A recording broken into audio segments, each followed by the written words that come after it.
Boa noite. Bom, vamos dar início, à segunda mesa do lançamento do livro do Grupo Praxis, Grupo de Estudos e Pesquisas sobre o Estado e Luta de Classes na América Latina. Eu me chamo Danila, sou uma das organizadoras do livro, junto com o professor Gonçalo, sou professora da UFRN, uma das membros fundadoras também do grupo, e vou presidir a mesa de hoje. Não sei se todos vocês receberam, hoje nós estamos lançando aqui na UFCG, já houve um lançamento na Universidade Federal de Pernambuco, um livro que é uma coletânea, uma reunião de artigos, fruto de 10 anos de pesquisa do nosso grupo, aqui na UFCG, cadastrado na Unidade Acadêmica de Ciências Sociais, na pós-graduação em Ciências Sociais, e é um e-book, não temos o livro impresso, mas temos esse material de divulgação que foi passado para vocês, temos mais alguns, onde vocês podem baixar gratuitamente o livro. Nessa mesa, agora da noite, nós vamos enfatizar o tema de fenômenos políticos nas formações econômicas sociais do Brasil e da Argentina. Na verdade, esse livro, assim como o projeto maior que a gente trabalhava no momento de fundação do grupo, há 10 anos atrás, versava fundamentalmente sobre conteúdos na forma teórica e empírica, que permitiu avançar na compreensão e socialização de conhecimentos e de acontecimentos que tinham relevância na época que se fundou o grupo, onde esses governos pós-neoliberais, como a gente caracteriza no livro, estavam no auge. Justamente nessa mesa da noite, na manhã tivemos uma mesa de cunho mais teórico, com a minha participação e da professora Laudiceia, do IEP-PB, e agora à noite, nesse segundo momento, essa mesa contempla justamente alguns desses estudos de caso, estão lá na segunda parte do livro.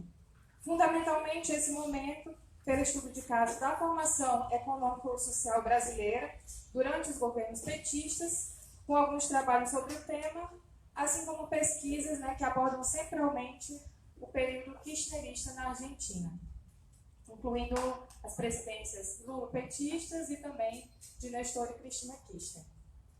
Sem mais delongas, vou apresentar aqui os nossos expositores. A primeira fala será do Nivalter Aires, que é doutorando em Ciências Sociais pela Universidade Federal do Rio Grande do Norte e professor substituto aqui da Unidade Acadêmica de Economia, do curso de Economia. E ele vai apresentar uma fala, que o título é do capítulo dele no livro, que chama Neodesenvolvimentismo e a Questão Nordestina, uma nova política de desenvolvimento regional dos governos petistas, e que aborda uma investigação sobre a existência ou não de uma nova política de desenvolvimento regional nos governos petistas, que é fruto da sua dissertação de mestrado realizada aqui no programa de pós-graduação em Ciências Sociais da UFCG. A outra fala será do Eduardo Martins de Brito, doutorando aqui em Ciências Sociais, na Universidade, no programa de pós-graduação em Ciências Sociais, que apresentará uma fala, fruto também da sua dissertação de mestrado, tem como tema o movimento dos trabalhadores rurais sem terra e o governo dos partidos dos trabalhadores. E, por fim, teremos a fala do professor Gonçalo Rojas, professor aqui da Unidade Acadêmica de Ciências Sociais, dos programas de pós-graduação em Ciências Sociais e Ciência Política, representando o trabalho que ele realizou em parceria com a mestra em Ciências Sociais aqui pelo programa Ximene Vanderlei, de título O Parlamentarismo Revolucionário como Proposta Transicional, uma análise do caso argentino. Desdobramento não só da dissertação de mestrado da Ximene, orientada pelo Gonçalo, mas também de algumas pesquisas dentro do PIBIC e do PIBIC, aqui na UFCG. E assim passamos agora o microfone para os palestrantes e Boa noite, agradecemos demais a presença de todos.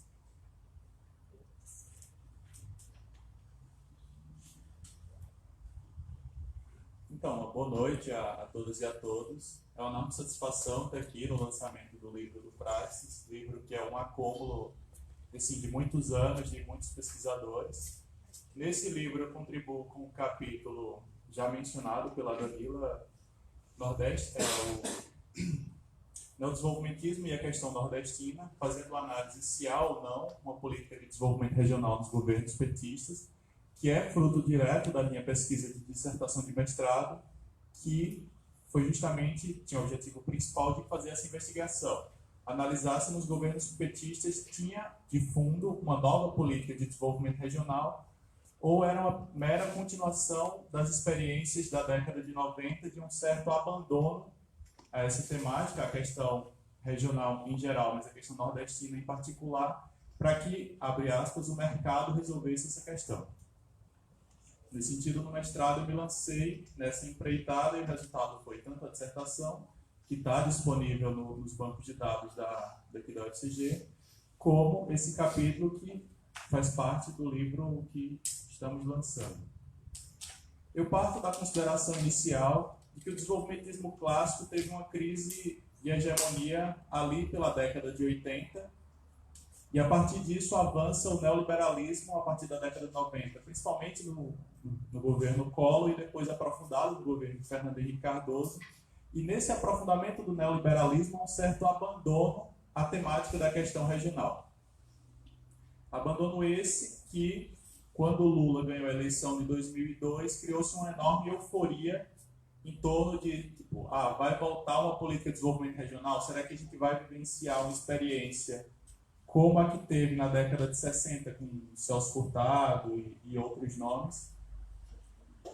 Criou-se essa expectativa também, e não só, mas por pessoas do calibre da Tânia Bacelar de Araújo, que é uma economista e socióloga aqui pernambucana da UFPE, que integrou os quadros do governo naquele momento. Então, uma pessoa que tinha uma tradição na discussão dessa temática foi fazer parte do governo. Isso criou uma enorme expectativa das pessoas sobre a possibilidade de avançar no debate da questão regional dos governos petistas. Destaco também que lá em 2003, no primeiro mandato do governo Lula, o Ciro Gomes era o ministro da Integração Nacional. O Ciro Gomes, que tanto se debateu ano passado como a terceira via, entre aspas, já estava lá no governo Lula à frente dessa política de desenvolvimento regional que eu vou analisar aqui. Bom, aqui eu não consigo, e nem no capítulo, eu não tive espaço de desenvolver a minha caracterização do que são os governos petistas. Isso está feito em outros trabalhos, está na dissertação, mas particularmente em outros trabalhos eu caracterizo esses governos como fazendo parte do que a gente chama de neodesenvolvimentismo. E aí, neodesenvolvimentismo não é necessariamente uma volta ao desenvolvimentismo clássico, aquele que eu mencionava do Celso Furtado, nem é simplesmente o neoliberalismo que a gente tinha na época do Fernando Henrique Cardoso, ou aquele que a gente vê com o Temer logo após o golpe institucional. É uma experiência um pouco diferente, que tem elementos diferentes. E eu não entro no debate direto dessa caracterização, mas eu parto da ideia de que os governos petistas se diferenciam do que foi o governo FHC, como também são diferentes do que foi a experiência Temer logo a seguir. E a particularidade, uma delas, e a principal, é que havia um momento de ascensão econômica de um certo fôlego nessa década dos anos 2000, que isso permitiu a ilusão de que as classes podiam se conciliar num grande acordo nacional. Esse acordo nacional seria justamente a ideia do neodesenvolvimentismo.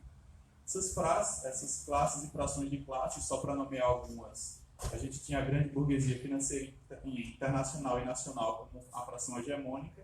A gente tinha uma burguesia interna, que foram uma fração da burguesia que melhoraram de condição desse bloco no poder usando a categorização do Polanski. Ou seja, essa burguesia interna, pensando a fração do agronegócio, pensando a fração da construção civil, elas melhoraram sua condição e se colocaram de forma mais autônoma, relativamente, tudo no capitalismo relativo, mas elas se colocaram de forma relativamente autônoma nesses primeiros anos dos governos do PT, e também o próprio conjunto das classes trabalhadoras e subalternas melhoraram sua posição relativa durante esses governos. E aí seja pelo mínimo de acesso a serviços públicos, como também programas de transferência de renda e outras medidas que fez com que essa população antes completamente desassistida passou a ser um pouco assistida. Então houve uma relativa melhora também delas nesse sentido.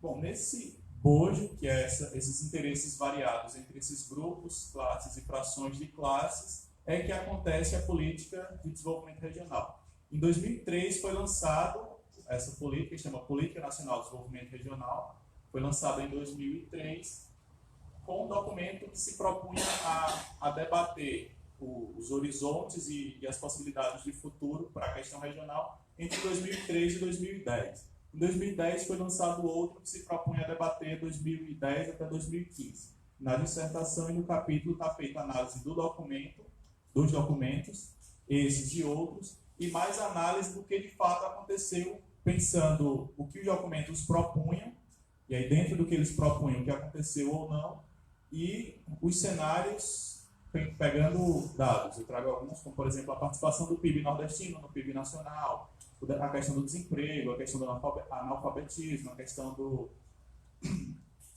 da expectativa de vida ao nascer e outros índices que eu pego para fazer a análise se o Nordeste melhorou ou não sua posição relativa em relação aos períodos anteriores e se a política teve ou não impacto real no conjunto da população nordestina. Como eu dizia, em 2003 foi lançada a PNDR e essa política, a PNDR, propunha a necessidade de superar as desigualdades regionais no Brasil.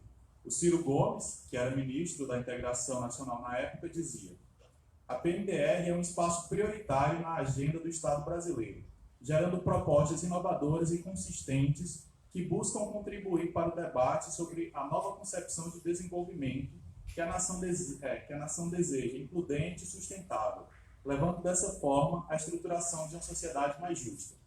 Veja a fala ambiciosa do ministro lá em 2003. Diante dessa fala e diante daquele cenário que já falava, né, a Tânia Bacelar está no governo e outras pessoas de certa expertise sobre o tema, criou uma elevada expectativa de que o tema do desenvolvimento regional, a questão do Nordeste, teria de fato voltado à luz do debate. Mas analisando mais detidamente a política, a gente vai ver que não é bem assim. Primeiro que a PNDR teve uma enorme dificuldade de se firmar. Mesmo dentro dos limites que a política se propunha, foi preciso negociações complexas para fazer a proposta andar. Andando basicamente a passos de tartarugas, né? Essa política foi alvo de pressões por parte de parlamentares, governadores, em grande medida relacionada ao debate da reforma tributária e o desenho que propunha a criação de um Fundo Nacional de Desenvolvimento Regional, que seria uma grande fonte de investimento para os temas da questão regional. Vejam que a proposta lançada em 2003 só foi efetivamente, tornou-se política, por assim dizer, foi institucionalizada em 2007. Ou seja, passou todo o primeiro mandato do governo Lula na geladeira e só no segundo que ela chegou à luz. A própria Superintendência de Desenvolvimento do Nordeste, a SUDEN, que tinha sido fechada no governo de Fernando Henrique Cardoso, só foi reaberta também em 2007. Tudo no começo do ano. Só que antes que a política começasse a dar seus primeiros passos, após 2007, o Ministério da Integração Nacional ele passa por um esvaziamento político.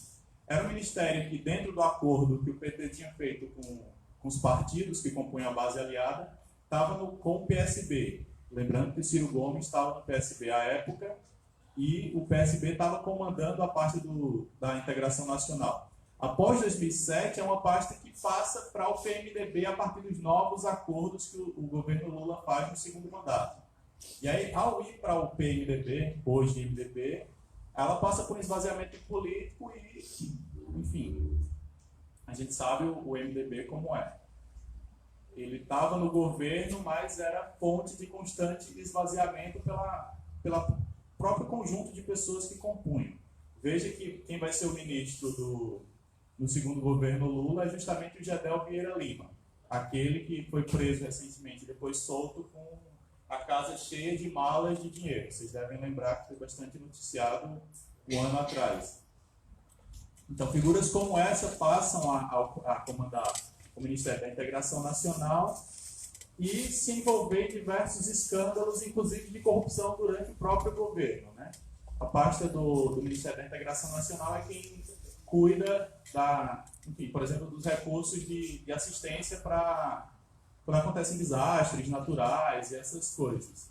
E mesmo a Gedel Vieira Lima da Bahia, todo mundo sabe, e ele seria candidato a governador da Bahia na eleição seguinte, então ele usou grande volume de verba do Ministério da Integração Nacional na Bahia para se promover politicamente. Ou seja, isso foi alvo de escândalo já na época. Só o que demonstra o esvaziamento político e econômico também, que vai passar o Ministério da Integração Nacional durante o segundo mandato de Lula, sendo que no primeiro não avançou absolutamente nada político.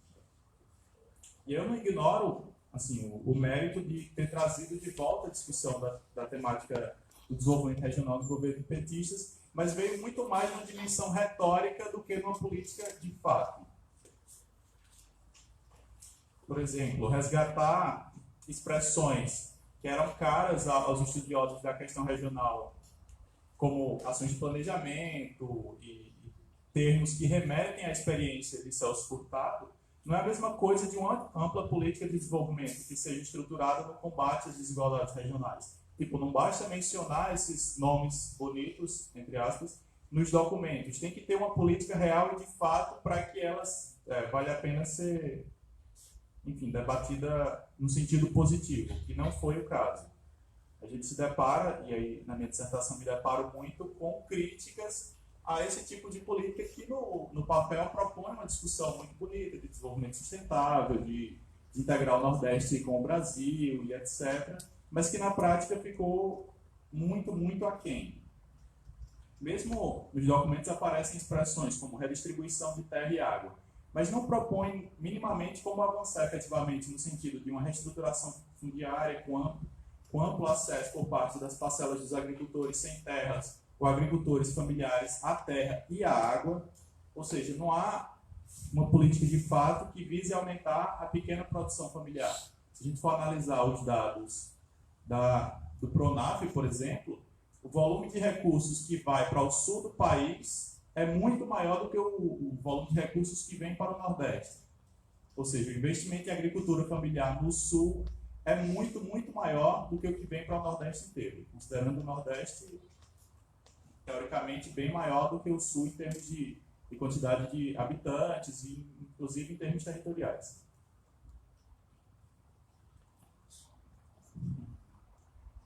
Além disso, a PNDR enfrentou limites para se firmar mesmo dentro do próprio governo, né? Aquilo que eu já dizia, as mudanças de ministros e partidos. Foi um forte baque tanto para o Ministério da Integração Nacional como para a política de desenvolvimento regional como um todo. Tanto que outros programas de cunho regional e territorial tiveram muito mais destaque dentro do governo do que a própria PNDR. Mas pensemos a política território da cidadania, que tem uma outra lógica territorial, que não pega as grandes regiões, mas pequenos territórios, que esse sim teve grande destaque dos governos do PT, inclusive ficaram sob a guarda de Dilma Rousseff quando ela estava na Casa Civil, ou seja, uma política daquela que seria a futura candidata de Lula à presidência da República poucos anos depois. Então, a PNDR nem conseguiu pautar o potencial de ser a principal política de desenvolvimento regional dentro do governo Lula, naquele momento.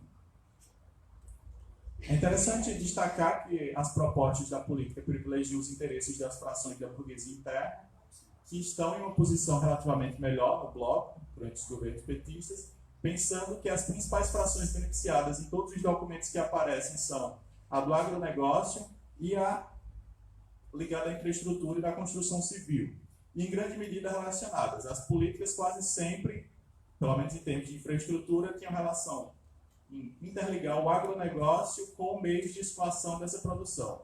Sei lá, a duplicação da BR-101, a proposta de criação da Transnordestina, a Ferrovia Norte-Sul, todas elas tinham esse potencial. O próprio Porto de Suape, que o Eduardo estuda mais apropriadamente, tem essa ideia de escoar a produção do agronegócio também, né? E aí o agronegócio principalmente ligado à fruticultura irrigada, se a gente pensar ali, Petrolina, Juazeiro e aquele polo, mas também no Rio Grande do Norte, Açu, com o melão, e também o próprio agronegócio de grãos do Cerrado Nordestino. Pensemos que o principal produto de exportação do Nordeste hoje é soja, algo que, enfim, da nossa realidade está bastante distante, mas ali no oeste do Nordeste, pegando o oeste da Bahia, pegando aquela franja que faz divisa com as outras regiões, puxando para norte e centro-oeste, é muito forte a questão do plantio de soja, ao ponto de chegar a ser o principal produto de exportação do Nordeste hoje. Eu vou dar uma corrida que meu tempo está voando. Como eu dizia, em 2010 foi lançado outra proposta de política, pensando o horizonte 2010-2015, que não avançou muito melhor do que no primeiro cenário. Nessa proposta de 2010, tinha a indicação da criação de um Sistema Nacional de Desenvolvimento Regional, uma coisa que poderia nos remeter a uma ideia de SUS, né, Sistema Único de Saúde. E esse sistema é proposto na forma de uma superestrutura institucional que viabilizasse a PNDR para funcionar, ou colocar ela numa dimensão de política de Estado. Não sei se vocês lembram, mas era muito debatido alguns anos atrás aquela coisa, o que é política de governo, o que é política de Estado, e no serviço social isso era muito popular, esse tipo de discussão. Mas o sistema nem avançou. Na verdade, nem chegou a ser criado o Conselho Nacional de Desenvolvimento Regional, que é a primeira instância ou principal instância do que seria esse sistema. A ideia era que se criasse um Conselho Nacional de Desenvolvimento Regional, câmaras interministeriais de gestão integrada de política regional, comitês estaduais e associações entre municípios, fóruns mesorregionais e coisas nesse sentido. Criar uma estrutura gerencial que permitisse o debate sobre a questão regional. Mas tudo isso ficou no papel e não avançou nem um pouco. Bom, chegando aos resultados, já que me falta pouco tempo, eu peguei e analiso na minha dissertação, mais do que no capítulo, eu faço uma análise de todas as políticas de infraestrutura que eram propostas pelos documentos. Duplicação da BR-101, Transnordestina. Aqui eu peguei alguns só para exemplificar, e aí destacando que esses dados foram colhidos até março de 2017, alguns anos atrás, que foi quando eu publiquei a minha dissertação de mestrado. Por exemplo, a 101, ela chegou a ser duplicada no Rio Grande do Norte, aqui na Paraíba, mas em Alagoas ela enfrentou diversos problemas, na Bahia e em Sergipe diversos problemas, tanto que não está ainda duplicada nesses estados. Ficou com proposta para o Temer, dizendo que ia avançar na duplicação, Bolsonaro agora dizendo que vai avançar na duplicação, e segue parado em diversos estados. A própria Transnordestina, o pessoal do Jornal do Comércio, um jornal do Pernambuco, eles fizeram uma viagem por todo o trecho, mais de 2.000 quilômetros, do que seria a Transnordestina, constatando que tudo que foi feito ou foi abandonado ou não chegou a ser feito, de modo que não saiu do papel, sem mencionar as diversas agressões a povos tradicionais, tipo querer escorraçar quilombolas, indígenas, para passar as ferrovias pelo percurso. O complexo industrial petroquímico de Suape, não vou nem me arriscar a falar, temos um grande especialista no tema aqui, Eduardo, mas nas pesquisas que eu tinha feito à época, o conjunto de problemas ambientais envolvidos com o complexo de Suape e diversas outras coisas, a própria transposição do São Francisco, que teve diversos atrasos, teve seu orçamento reanalisado para cima diversas vezes no período, só foi concluído, pelo menos o trecho que nos atinge diretamente, que vinha para Boqueirão, em 2017, meio do ano de 2017, hoje encontra-se parado, inclusive há motivos de crítica, mas isso só um dos eixos. Todos os outros eixos encontram-se com problemas. De modo que essas políticas que eu destaquei, muitas outras, elas têm estado em atraso e não cumpriram o papel para qual foram pensadas, de modo que ficaram basicamente no papel. Serviram para favorecer, em grande medida, essa burguesia da construção civil no seu momento áureo, que depois da chegada da crise econômica internacional foi tudo pelo ralo, por assim dizer. Eu trago algumas tabelas só para dialogar. Por exemplo, a participação do PIB nordestino, vocês podem ver ali a participação do PIB nordestino no brasileiro, que é assim, pequena, muito pequena, enquanto que o Nordeste tem quase 30% da população de todo o país, a gente tem, ou pelo menos tinha até 2012, o último dado que eu tinha colhido, a participação de 13,6% do produto nacional. E é interessante observar que lá, no começo de 2002, a gente tinha 13%. E a gente cresce muito pouco. E se observarmos mais atentamente, ali está marcado, o crescimento se dá basicamente entre 2008 e 2009. E aí o que é que acontece com o PIB brasileiro em 2009? Não sei se é uma coisa que vocês acompanham ou é de interesse, mas em 2009, fruto da crise capitalista internacional que começou nos Estados Unidos, o PIB brasileiro ele cai 0,2%. É o que se chama de PIBinho. Então o PIB brasileiro caiu e a participação do Nordeste no PIB brasileiro cresceu. O que é que isso significa? E aí as pesquisas que eu me apoiei na época, o pessoal dizia, o Nordeste tem uma vinculação menor com o mercado internacional, nesse período, 2008 2009, por isso sofreu um impacto menor da crise internacional, pelo menos da crise imediatamente lá em 2008 2009. Nesse sentido, há explicado estatisticamente o crescimento relativo do PIB nordestino. A menor vinculação com o mercado internacional possibilitou que o Nordeste crescesse relativamente.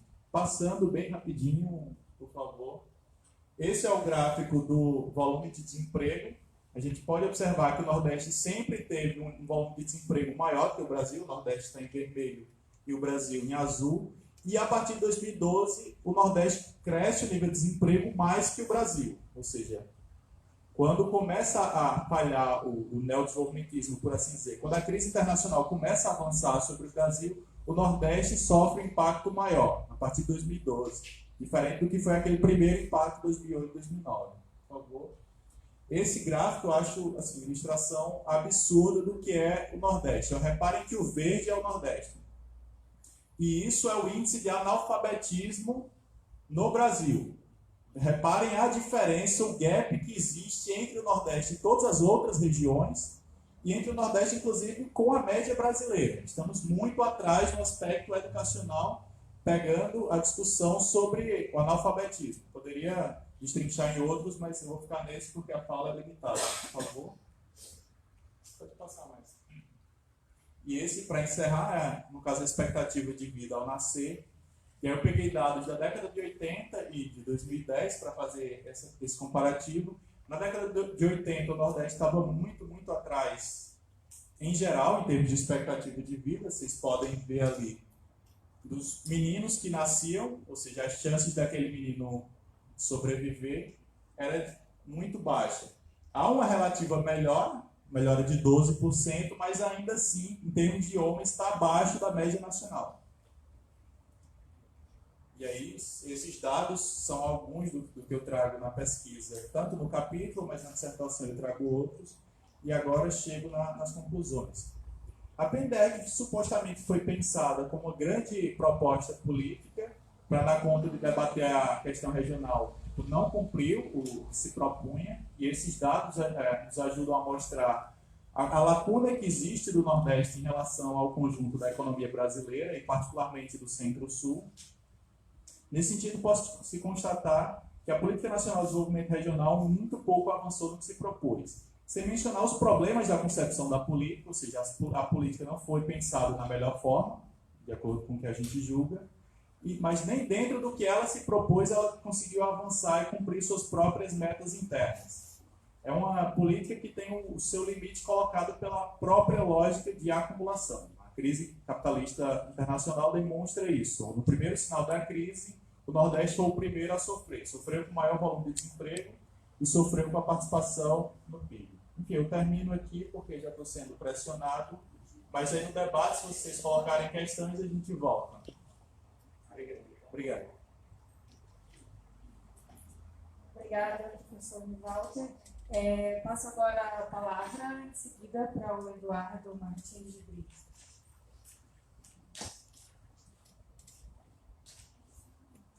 Então, boa noite a todos e a todas. Como a Danila falou, esse texto aqui foi organizado para o livro do Praxis. É uma síntese da minha tese, da minha dissertação, que foi defendida em fevereiro de 2015, cujo título foi MST, uma análise do seu programa e de suas práticas políticas durante os governos do PT. Então, no nosso estudo, a nossa preocupação era identificar quais eram as influências ideológicas, teóricas e políticas que o PT exercia sobre o MST, a despeito de, reiteradamente, o movimento sempre frisar que era um movimento independente de partidos, né, e de demais organizações. Então, nós tínhamos uma hipótese, não é? Que o MST acompanhava as elaborações teóricas, o ideário de democratização do Estado e a crença, né, e a adaptação aos métodos da formalidade institucional burguesa. Para verificar essa hipótese, então nós fizemos um levantamento documental do MST, ou seja, analisamos os seus 5 congressos e participamos do seu 6º congresso, que ocorreu em Brasília em 2014. Fomos à sede nacional do MST, em São Paulo, analisar os documentos inéditos. E também baseei na minha experiência de ter, em 2009, morado na Escola Nacional Milton Santos, uma escola de agricultura com ênfase em agroecologia do MST, na cidade de Maringá, no Paraná, quando eu fazia parte da coordenação de acompanhamento político-pedagógico do MST. Como aqui a mesa trata mais da questão da formação econômico-social do Brasil, então eu não vou entrar aqui nos detalhes, nos meandros do desenvolvimento programático do MST, né? Mas eu queria destacar a atuação do MST diante das disputas e dos conflitos fracionais da burguesia brasileira. Fracionais, a gente usa essa ideia, né? Embora entenda que, em última análise, o que determina o processo histórico é a luta de classe entre a burguesia em geral e os trabalhadores, né? Os assalariados e os camponeses. É importante entender também que a burguesia ela não é una, que o capital no seu movimento de reprodução ele se expressa de várias formas, né? Assume diferentes formas, como agrária, comercial, industrial e financeira. E foi importante, então, entender como no Brasil ocorreu, né, nos anos 80, 90 e 2000, essa disputa fracional entre a burguesia e como que, nesse processo, o MST pôde se fortalecer no primeiro momento e arrefecer o seu movimento no segundo momento. Nos anos 90, passando então aqui para o conteúdo do texto, queria destacar essa parte que, nos anos 90, o Brasil, como foi dito, né, como sabemos, o Brasil passou pelo processo de desmonte do Estado chamado varguista, né? Estado que imperou aí, vamos dizer assim, grosso modo, entre os anos 1930 e 1980. Então, a política iniciada de desestatização, cumprindo a determinação do consenso de Washington, né? Isto é, do imperialismo americano, o Brasil então passou por esse desmonte da sua estrutura estatal, ou das suas organizações fundamentais, à exceção da Petrobras, movimento que está sendo retomado agora, né? E na questão agrária, então, dada a liberalização da economia, o governo Collor, 1990 a 92, iniciou então esse processo de fortalecimento dos grupos, ou melhor, de um rearranjo interno para facilitação da inserção do capital externo no Brasil. E isso, no campo, no meio rural, ele implicou em um enfraquecimento do agronegócio nos anos 90. Podemos dizer, então, que os anos 90 foi um ano de relativo enfraquecimento dessa fração agrária. Relativo, porque, claro, que manteve ainda incentivos do governo, a sua dominância oligárquica, não é? E a ascensão política sobre o Estado, mas de forma enfraquecida em relação ao capital financeiro. Essa política econômica do governo Fernando Henrique, queria destacar aqui três coisas, aliás, que foram a desvalorização cambial, a redução das tarifas alfandegárias e o corte no fomento agrícola. Diga-se de passagem, entre 95 e 96 foram os anos de menor índice orçamentário desde os anos 70. Essa situação implica, então, na redução do protecionismo estatal à agricultura, que vinha sendo praticada ao longo de décadas. São medidas, então, acompanhadas, né, ou são formas de materialização da abertura da agricultura brasileira à concorrência internacional. Então, nesse processo, a primeira conclusão que a gente pode ter nesse sentido das classes, etc., é que porque ocorre também a desvalorização do preço da terra, que eu posso citar melhor daqui a pouco. Então, a desvalorização do preço da terra, acompanhada da redução dos subsídios e incentivos fiscais, assim como o consequente endividamento do pequeno, médio e grande produtor, foi o mecanismo através do qual se processou a transferência da renda do setor agrícola para o setor financeiro. Esse movimento, então, econômico, como eu disse, é acompanhado desse movimento político, onde no bloco, no poder, esse conceito que a gente tem usado, né, a fração agrária ela é enfraquecida.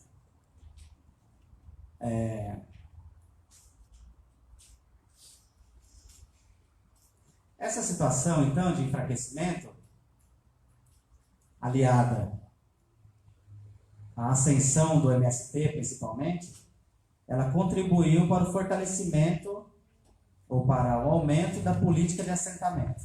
E aqui eu faço uma observação que política de assentamentos é diferente de reforma agrária. Então, a reforma agrária é aquela política em que o governo, os governos buscam uma reestruturação da estrutura econômica, social, política, né? Buscando a criação e desenvolvimento de um mercado interno e o desenvolvimento do país, né?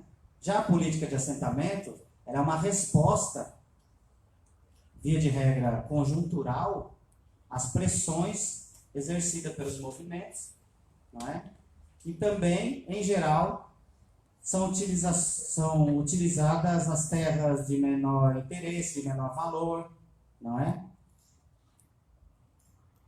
De maneira que não implica numa reestruturação da sociedade.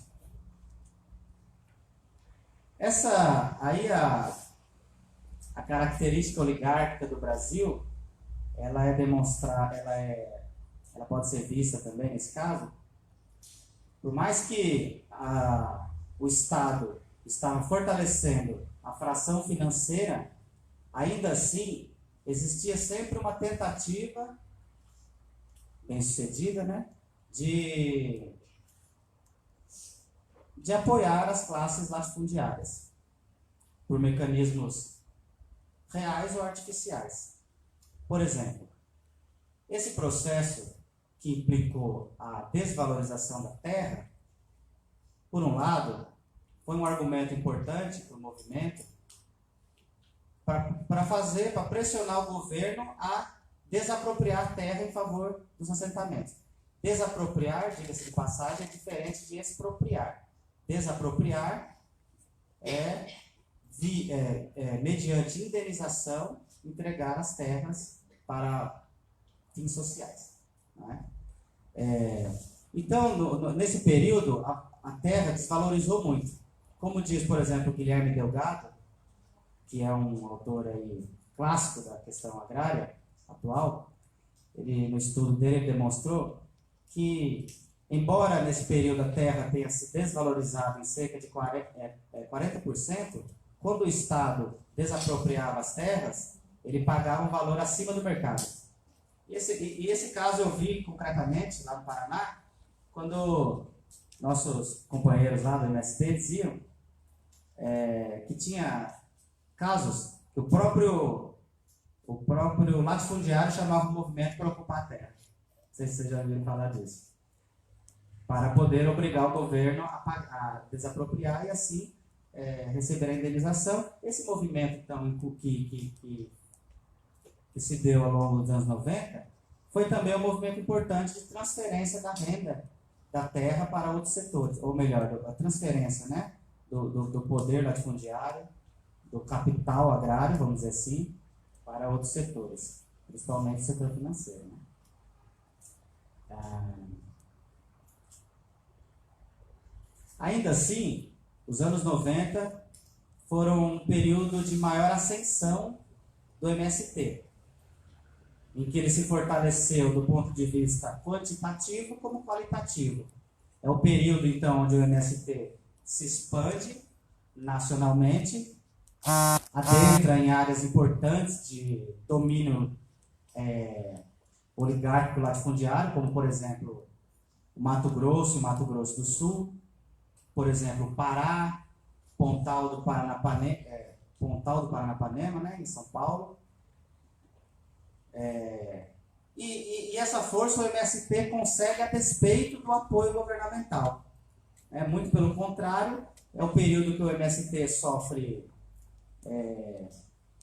repressões, criminalização, massacres, atropelamento em suas marchas. Mas, diferente do que o governo imaginava, ele se fortalece. Esse é o período dos anos 90 que eu estou falando, mas que é o primeiro governo do FHC.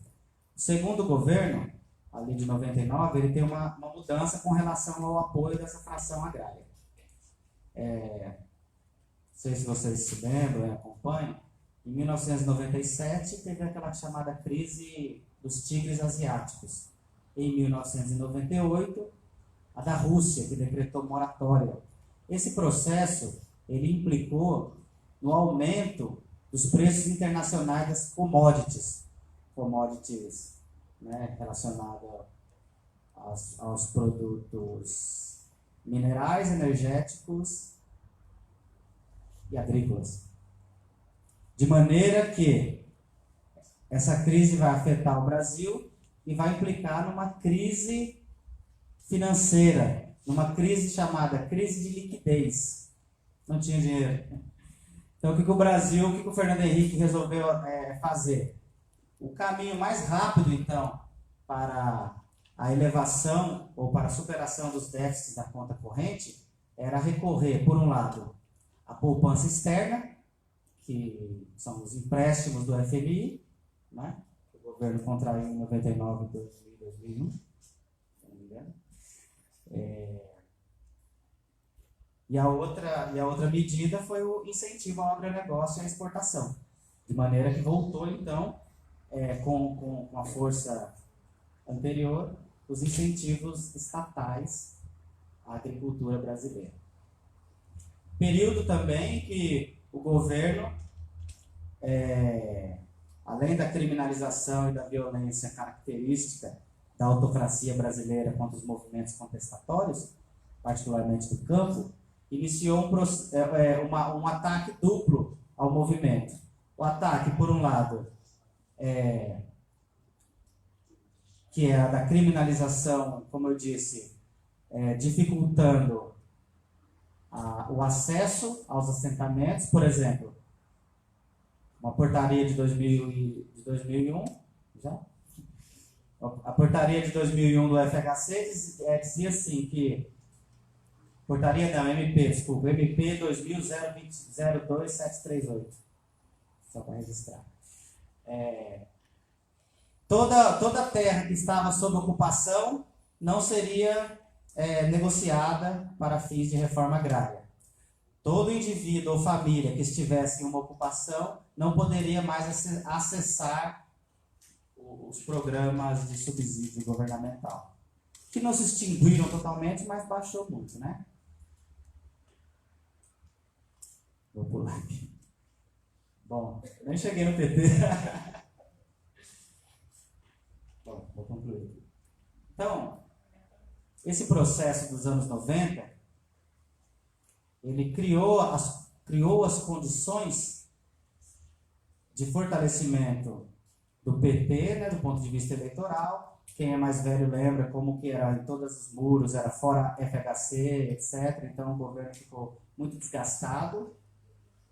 O governo, claro que acompanhando o movimento internacional e da América Latina em particular, esses movimentos, partidos de esquerda tiveram ascensão, o PT foi eleito e isso implicou novamente em um ascenso dos acampamentos do MST, porque falavam assim: agora que está no poder o partido, o nosso partido, né, o partido que nós temos muita afinidade, que está em seu programa a necessidade de realização da reforma agrária, então a esperança se elevou e as ocupações aumentaram. No primeiro ou segundo ano do governo Lula, o primeiro mais precisamente, vamos dizer assim, estou tentando sintetizar.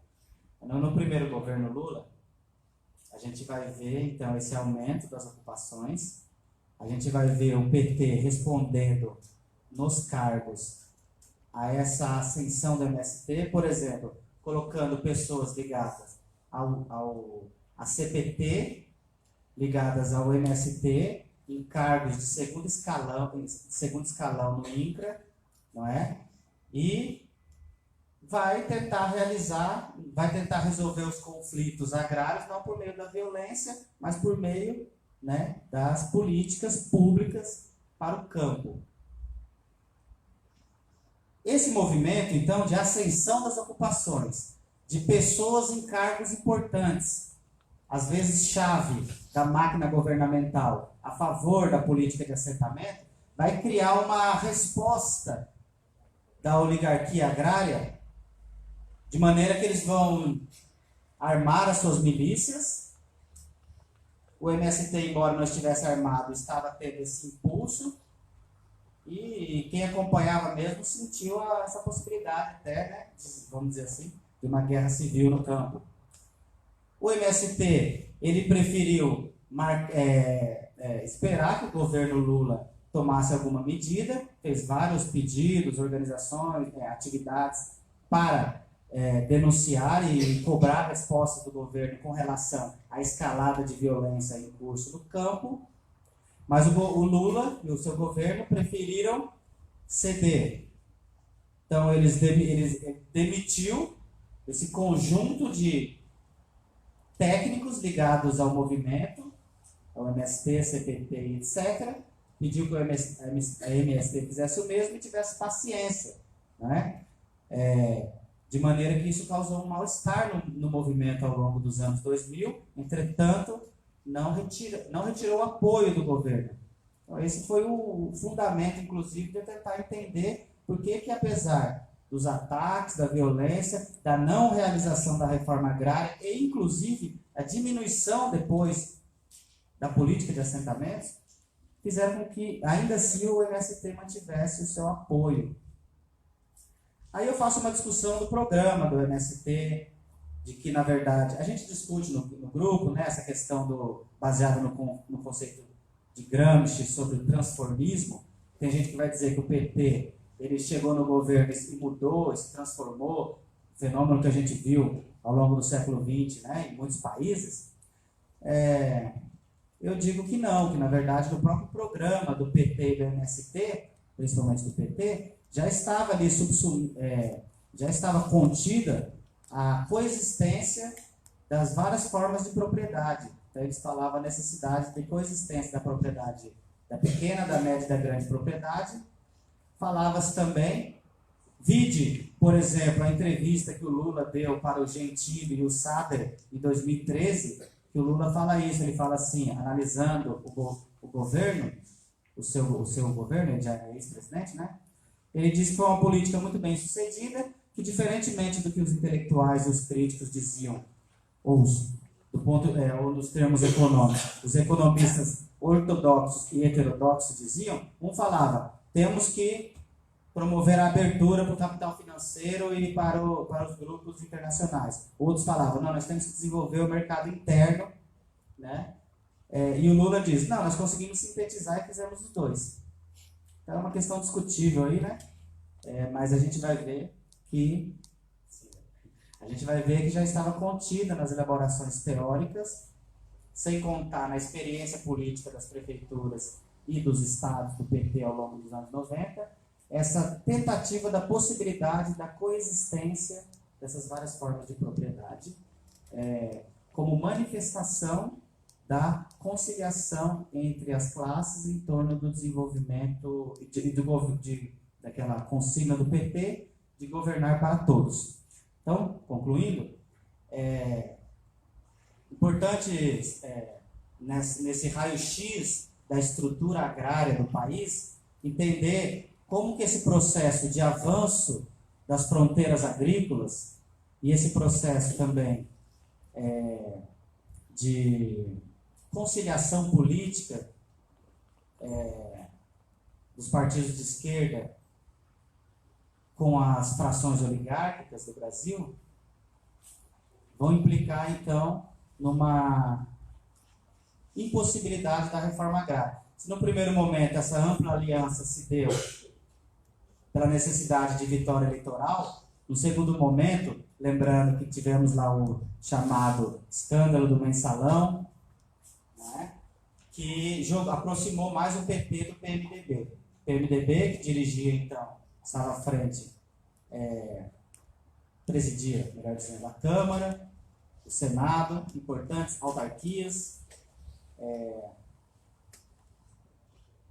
e o PT, por outro lado, passou pelo processo de oligarquização, ele próprio, seja se aliando com as oligarquias regionais no Nordeste, principalmente, mas não somente, mas até oligarcas mesmo entraram no PT.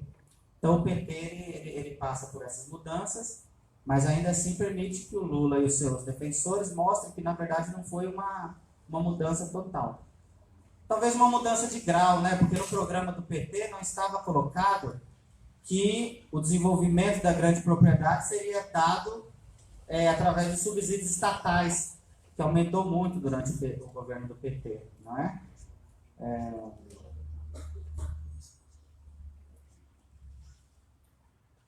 Não, é isso. Ok, obrigado. Muita coisa a falar. A dura tarefa de controlar o tempo. Obrigada, professor Eduardo. Na verdade, estamos fazendo 3 falas e um tempo um pouco limitado para garantir que vocês fiquem até o final e que a gente tenha debate. Então, né, se algo ficou por falar, vamos ter um outro momento, né, de debate, onde vocês podem colocar perguntas ou alguma consideração. Passo agora a palavra para o professor Gonçalo.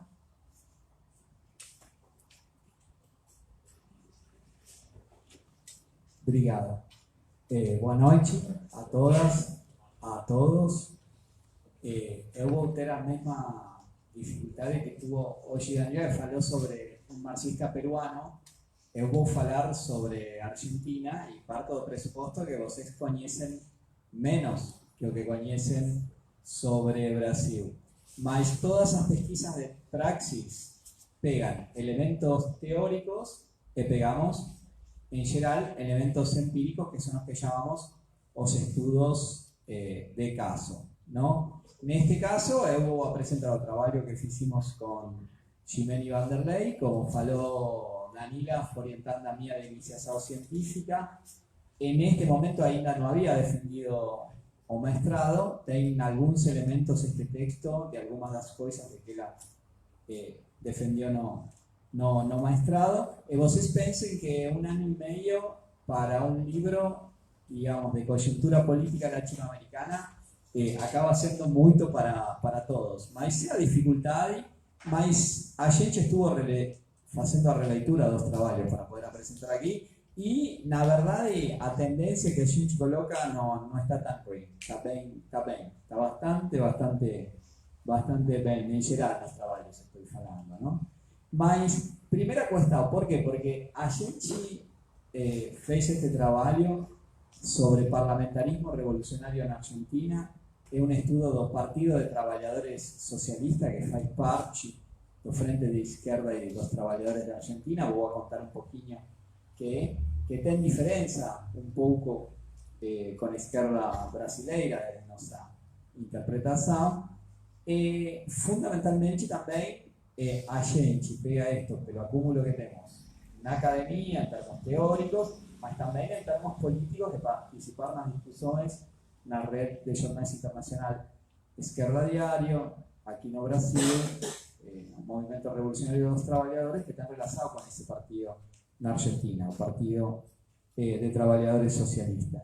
Mas, para ser objetivo, nosso texto tem uma introdução, 3 partes e alguma breve conclusão.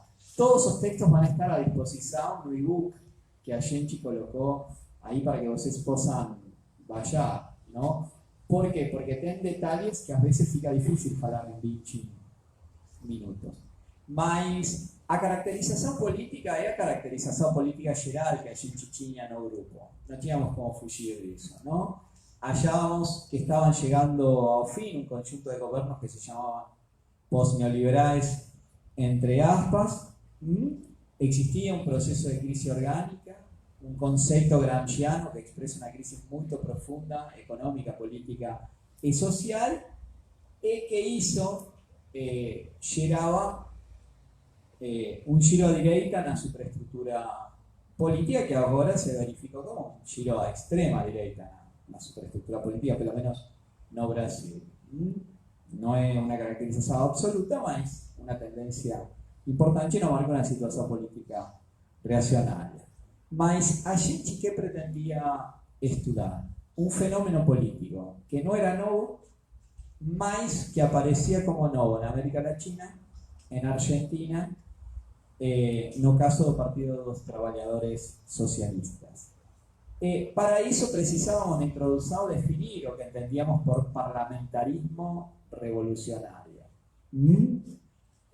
Uma estratégia política que tinha relação com a participação dos partidos políticos revolucionários. Estamos falando de partidos políticos que pretenden superar o capitalismo, partidos políticos anticapitalistas, mas sua participação política no parlamento em termos tácticos e não em termos estratégicos. Que significa isso de forma muito resumida? Subordinando essa luta institucional que se faz no parlamento à luta extra-institucional. Para que vocês tenham uma ideia, o Frente de Esquerda dos Trabalhadores foi criado na Argentina no ano 2011 e articula 3 partidos trotskistas anticapitalistas com visões un poco diferentes de lo que significa o trotskismo, mas que tem um elemento em comum, que é o que a gente chama a independência política.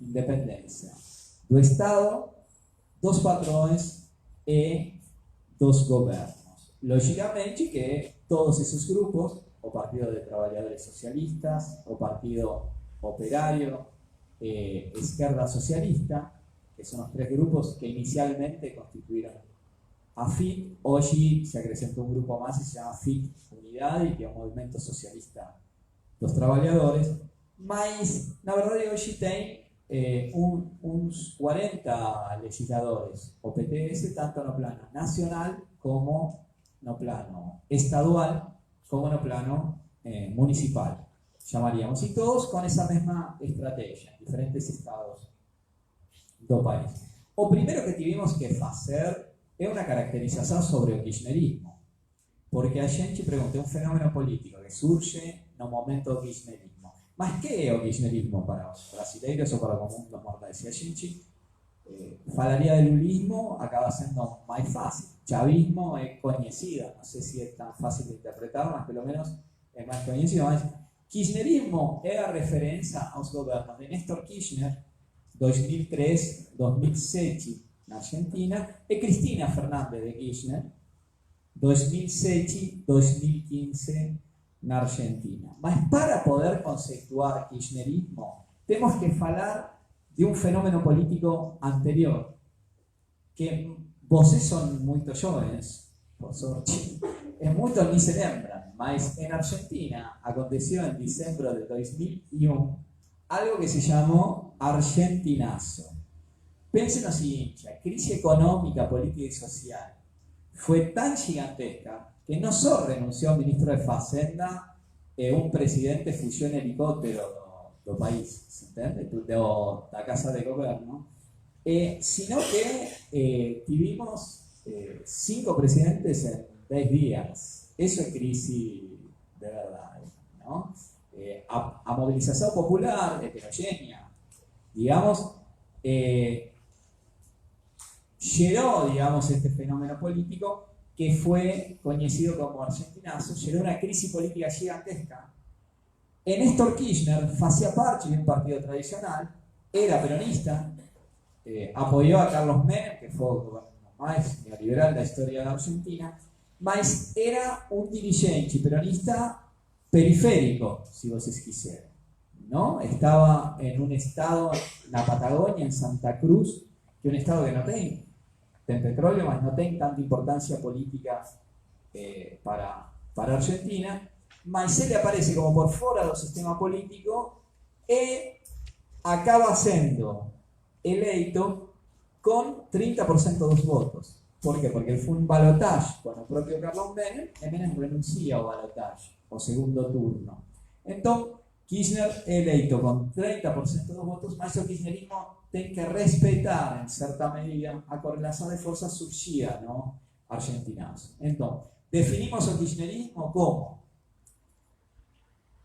a estratégia política que se dio ao sistema para recompor o sistema político depois da crise de 2001. Mas se entende que é uma recomposição política, mas que tem que reconhecer a correlação de forças que existem. Para que vocês tenham uma ideia, o desemprego na Argentina era realmente importante e o principal movimento social era o movimento de trabalhadores desempregados, ¿no? Que foi um pouco o que chegou ao Argentinazo.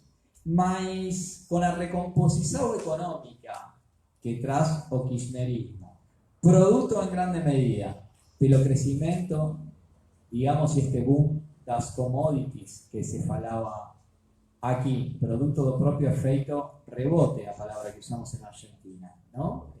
A economia estava fundada e a economia volta a crescer, mas não cresce além dos patamares de antes do Argentinazo, mas tem um crescimento real, e isso faz surgir um fenômeno político muito importante que Jimena estudou na graduação, que se chamava o sindicalismo de base.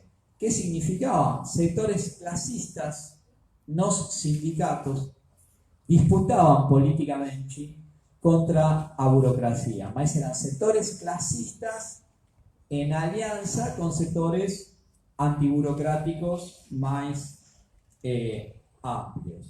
También existía un fuerte movimiento de ocupación de fábricas, con el desempleo, la estrategia de algunos sectores era, en lugar de ser resignado desempleo, ocupar a fábricas y a partir de ahí colocar sus controles de los trabajadores, como fue el caso de Sanón en Neuquén, digamos, después va a tener otros ejemplos, va a ser, digamos, sob controle dos trabalhadores a própria produção, não? No trabalho falamos brevemente un pouco sobre isso e falamos de una lei que fez o kirchnerismo, una lei eleitoral, porque o kirchnerismo acreditaba que a esquerda deles não existia nada. Não era possível você fazer política à esquerda do kirchnerismo. Eles falavam, a esquerda não se está a parede. E criam uma lei para proscribir a esquerda. ¿Qué significa? Você tem que ter unas eleições prévias. En esas elecciones previas, todos los candidatos se presentan, todo el mundo tiene que ir a votar, es obligatorio. Los candidatos que no reciben 1,5% de los votos no pueden participar del estado de verdad, mesmo que tengan personalidad jurídica. La idea del kirchnerismo es, a izquierda nunca va a juntar 1,5% de los votos. O tema que a izquierda consiguió superar se constituyó en una alternativa política a partir da aliança entre o Partido de Trabalhadores Socialista, o Partido Operario e Esquerda Socialista. Mas vamos ao tema específico do parlamentarismo revolucionário, rapidamente, porque senão, mas tenía que fazer esta contextualização. Existe uma tradição histórica que a gente tenta dar conta aqui no texto, não? Comienza con Lenin na Rússia, para que vocês tenham uma ideia, e damos vários exemplos históricos, os bolcheviques, o adereçado de Lenin, aqueles que fizeram a Revolução de Outubro na Rússia em 1917 e participaram das eleições na segunda Duma. A Duma era uma espécie de parlamento super antidemocrático que existia, digamos, na Rússia, não? Mas, por que estamos falando disto?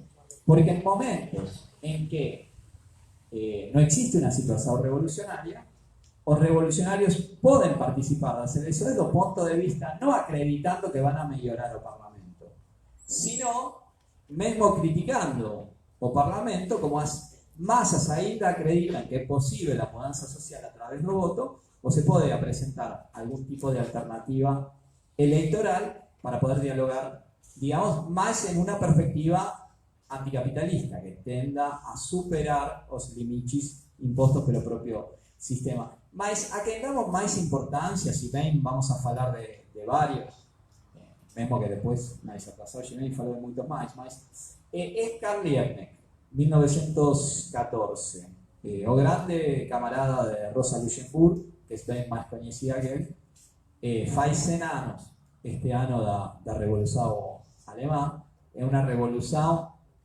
en Europa occidental, en un país capitalista avanzado, por eso casi es una revolución de la cual no se fala casi nunca.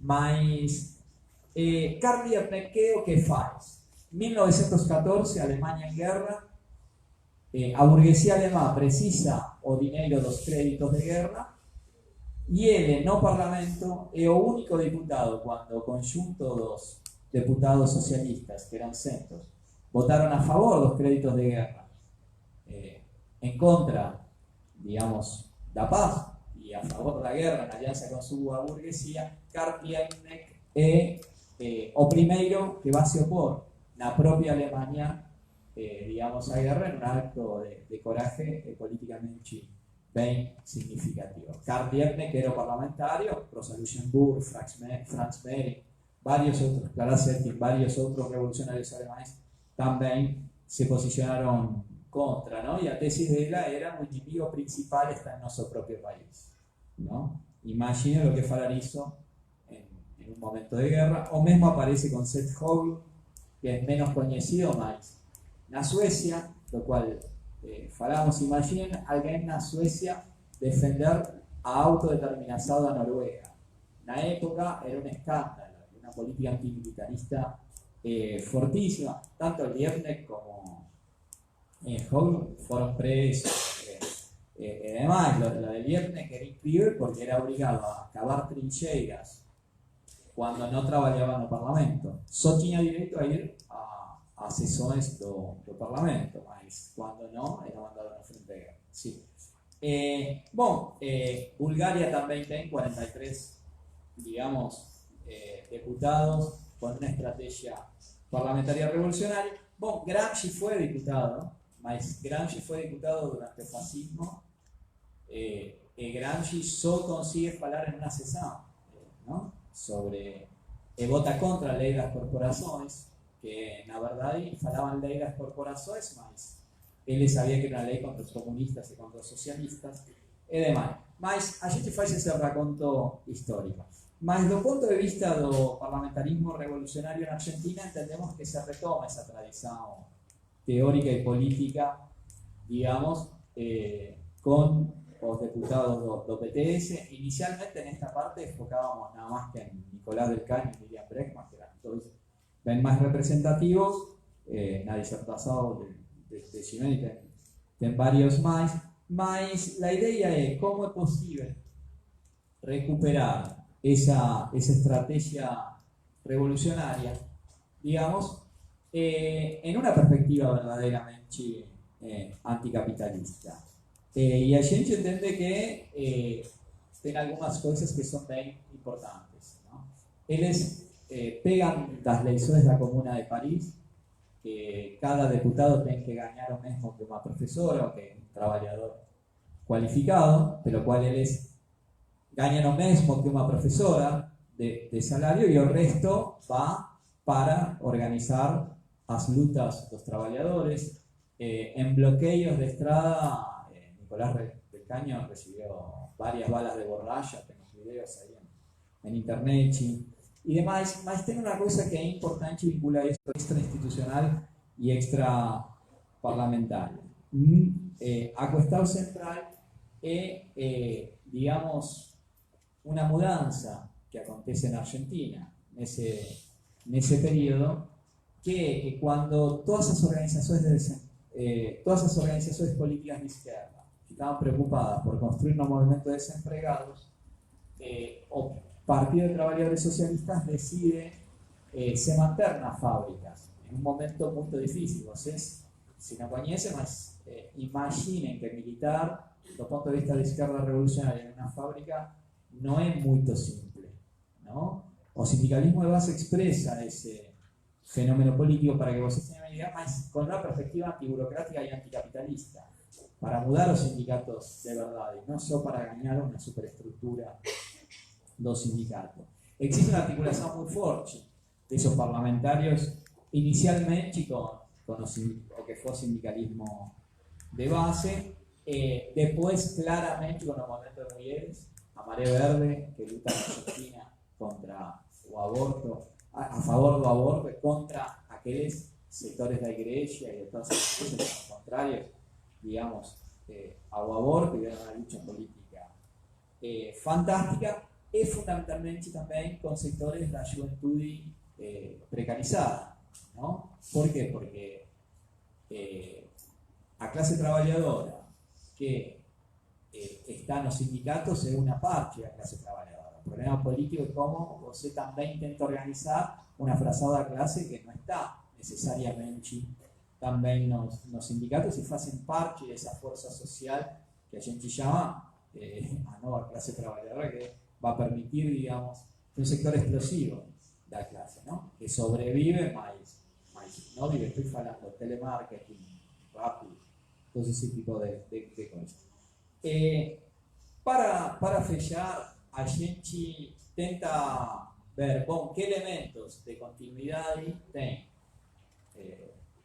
algunas resoluciones de Internacional Comunista sobre ese tema, con a práctica política de estos parlamentarios revolucionarios, y vincular esto a cuestión estratégica y programática, ¿no? Para que tengan una idea de inserción del PTS en el movimiento operario, en las elecciones de 2015, no, porque en general existen profesores acá de la facultad también, más profesores. Partidos trotskistas en general no tienen inserción a la clase operaria. Es un movimiento de pequeña burguesía, juventud, intelectual, universitario. 1.800 candidatos operarios en Chiapas, ¿no? Pero con una política anticapitalista, o se puede tener 10.000 candidatos operarios sin una política anticapitalista, no sirve para nada. Más estamos hablando de 1.800 candidatos operarios desde una perspectiva anticapitalista, esta idea de independencia política y demás. Hacemos algunas consideraciones en relación a un debate de la internacional entre Frente Única Proletaria y Frente, digamos, político-electoral, que son importantes, mas no tengo como desenvolver ahora, para fechar más. No, pero ¿qué nos interesa? Porque estoy llamando a que algunos, si quieren, vayan y lean este trabajo y demás. Después podemos disponibilizar más cosas también. Mas la idea sería para fechar. Pero, y ter relación con esta disertación, con este trabajo, con lo que sea, mas ter relación también con los dos demás también, ¿no? En general, o que nosotros entendemos, es que es posible hacer análisis de caso, mas tirar también conclusiones más generales. A gente no estuda Argentina porque yo soy argentino, me interesa Argentina. No soy nacionalista desde ese punto de vista, ya que el nacionalismo es egoísmo de masa, ¿se entiende? Mas, no falemos de Maradona, estamos hablando. Mas, la idea sería el estudio de PTS nos permite tirar lecciones, ¿no?, que exceden el país, y eso es importante. A luta de clases no es só nacional, es internacional, do mismo punto de vista que el movimiento de mujeres no es só na Argentina, es un movimiento de mujeres que es mundial y está para ficar, y va a tener más, y es imparable, y el mismo movimiento da juventude precarizada.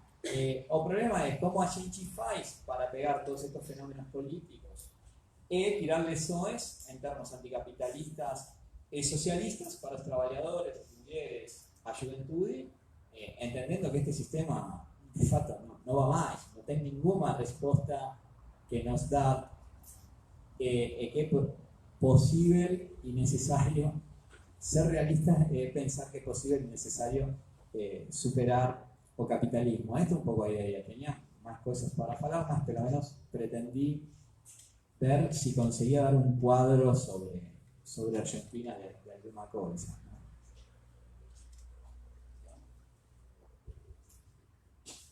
No sé si Obrigada, Gonçalo. Bom, todos, para passar um pouquinho mais nada grave. Bom, eu gostaria de destacar, mais uma vez, que esse livro é fruto, né, de discussões, de debates, e é também elaborações, né, a partir desses debates, que privilegiam fundamentalmente temas e autores que não são privilegiados nas nossas grades curriculares oficiais, né, nos nossos cursos acadêmicos. São autores, como a gente, alguns menos que outros marginais, né, mas que, de fato, fazer parte, integrar um grupo de pesquisas é algo que eu vejo como fundamental na trajetória acadêmica de todos nós, foi fundamental na minha trajetória acadêmica e é algo que estamos sempre impedidos de fazer, né? Seja a partir da falta de financiamento para o evento, da falta de bolsas, da falta de incentivo à pesquisa, né? Então, estar aqui hoje, debater esses temas, trazer à tona esses autores, esses estudos de caso, conhecer a América Latina é promover resistência. E, nesse sentido, eu convido todos vocês à leitura do livro, né, dos capítulos aqui instigados, de todo o livro, né, são autores que não estão aqui também, que participam, né, integrantes do grupo, pessoas que já passaram pelo grupo, que são professores hoje em diversas universidades, né, no Nordeste, também alguns pesquisadores convidados internacionais, e convido ainda para as reuniões do nosso grupo Praxis, né, que também resistentemente permanecemos realizando reuniões semanais, né, não em dias fixos nem em horários fixos, mas a gente sempre divulga ali nas redes sociais do grupo, né, com uma certa antecedência, o texto, o tema de discussão, seja uma discussão mais teórica ou de análise de conjuntura, né, e também convido vocês a acompanharem, né, as nossas reuniões. Tem uma lista que circulou, né, não sei se todos assinaram, e a partir dessa lista nós disponibilizaremos posteriormente os certificados de participação. Então, por favor, não deixem de assinar. E agora sim, convidamos ao debate a primeira rodada de perguntas, né, não necessariamente perguntas, intervenções, enfim, sintam-se à vontade para participar desse momento. O Cleiton já está inscrito.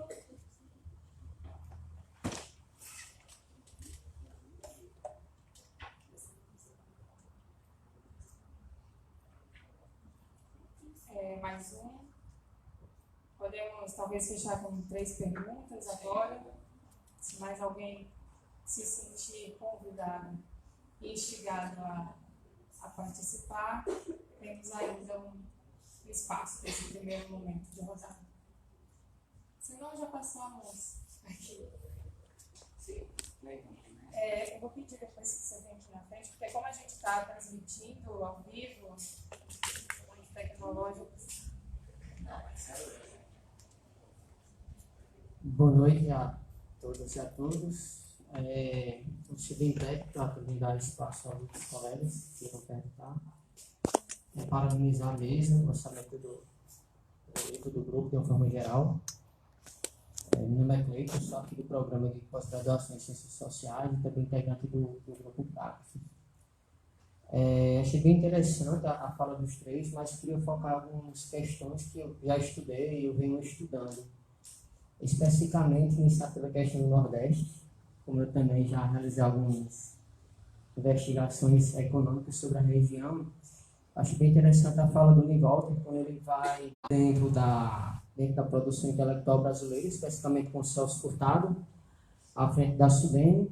E eu queria perguntar para você até tentar aprofundar um pouquinho para a gente, Nivalter, se na sua investigação, como é que você visualizava a Paraíba dentro desse conjunto, dentro do território nordestino, porque em algumas pesquisas que eu realizava, através de também levantamento de dados do IBGE, tem algumas questões bem interessantes nesse mesmo período que você estudou, que até nas pesquisas que a gente realizava, a gente apelidava uma determinada parcela da população de neném, que era justamente os jovens que nem estudavam, nem trabalhavam, mesmo no período de ascensão do PT, dentro do processo dialético, né, de tentar fazer o processo de conciliação de classes, com expansão, enfim, de alguns políticas reúne, e por outro lado também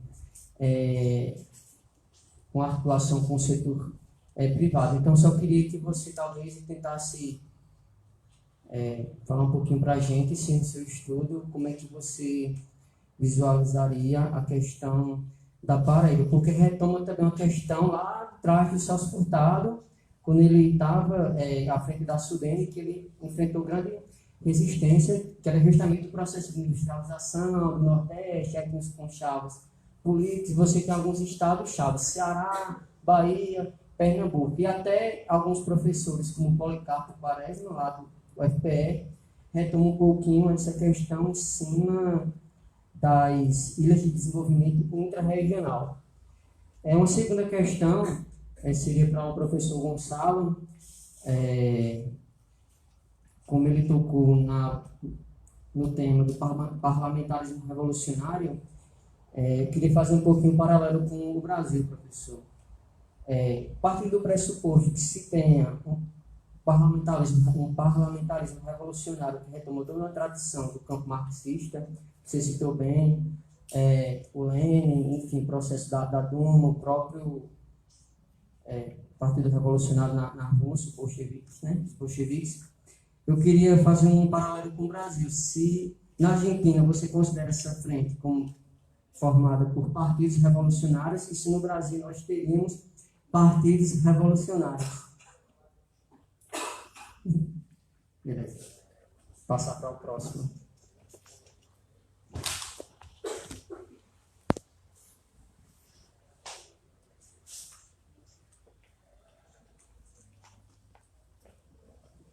Boa noite, me chamo Paulo, sou estudante do programa de pós-graduação em Ciências Sociais. Não, como a gente acaba não tendo acesso ao livro ainda, acesso às dissertações na tese, a gente acaba ficando com alguma dificuldade de poder compreender mais como um todo, né? E aí também por conta do tempo que vocês tiveram bem reduzido, fiquei com várias interrogações assim. Mas ao mesmo tempo, dizer que assim, acho que trouxe elementos muito bons da gente pensar, né? Sobretudo para quem faz ciências sociais e está sociologizando, né? Então, nesse sentido, Então você apresentou, acho que isso é relação à política de conciliação de classe, você fez essa recuperação do Ministério da Integração Nacional, da Bacelar e tudo mais, inclusive essa conjuntura política, né, das alterações e tudo mais. Mas aí é muito presente na sua fala a influência que você, quando está falando do desenvolvimento regional, tu fala do seu resultado, né? E aí o seu resultado, quando ele está falando sobre desenvolvimento, ele está pontuando elementos além daquele econômico, mas com relação à desigualdade, com relação à educação, com relação a uma série de elementos. E aí, a minha pergunta, ela vai no sentido, por exemplo, que você tem no Nordeste um investimento muito grande nas universidades, você tem um investimento muito grande nos IES, tudo mais. E aí você falou da educação, mas você falou que, assim, bom, você teve de ter uma diminuição muito grande do analfabetismo, que era muito grande no Nordeste, mas mesmo assim ainda ficou muito além, né? Aliás, muito grande foi mais da minha parte do que da sua. Mas você tem ali uma redução do analfabetismo.